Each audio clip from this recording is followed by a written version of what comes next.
Have a wonderful day, Mr. White, and please, drive safe. He walked toward the exit, contemplating several scenarios in his head. Each in one way or the other all had to do with taking that woman at the front desk home with him, or possibly back upstairs to the hotel room, thinking it a shame not to get full use out of the bed, seeing as how they'd be changing the sheets anyway, or so he hoped. His fantasy ending as he exited the building, walking around the car to the driver's side where the valet stood with the door open. Have a great day, sir. White slipped him a 5 as he got behind the steering wheel of his car, the valet shutting the door. Reaching around to retrieve the seatbelt, engaging that, he sighed as he put the car in drive and took off. Taking a left on Congress, heading south across the Moore's Crossing Bridge, his mind drifted as it usually did on that stretch, to thoughts of his great-grandparents' and grandparents' refusal to call it by any other name, drilling Moore's Crossing into his head as a young boy.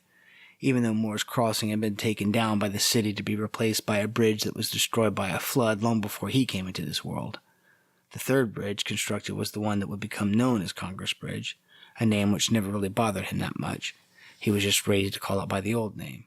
He was, however, bothered by people referring to it as the Bad Bridge, though that was a small thing compared to all of those running around Town Lake, along with the thousands of others having moved here over the last decade or so, not calling that by its name. That's where he could relate to his family's insistence on using Moore's Crossing.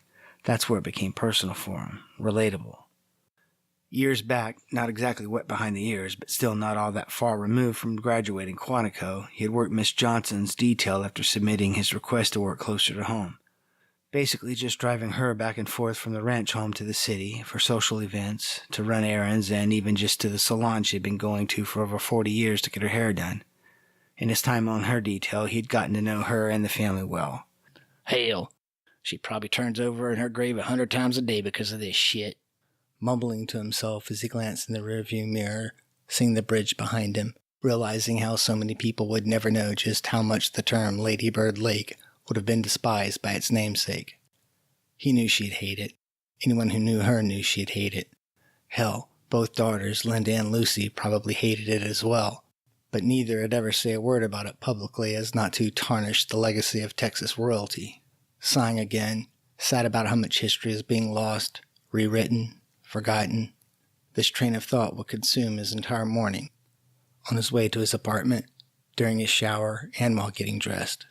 The whole time that he was getting ready for work, though, he never gave Travis or the case one single thought, successfully managing to go the entire night as well as morning without doing so, taking pride in himself for that minuscule accomplishment, albeit he did regret having to sleep alone the night before.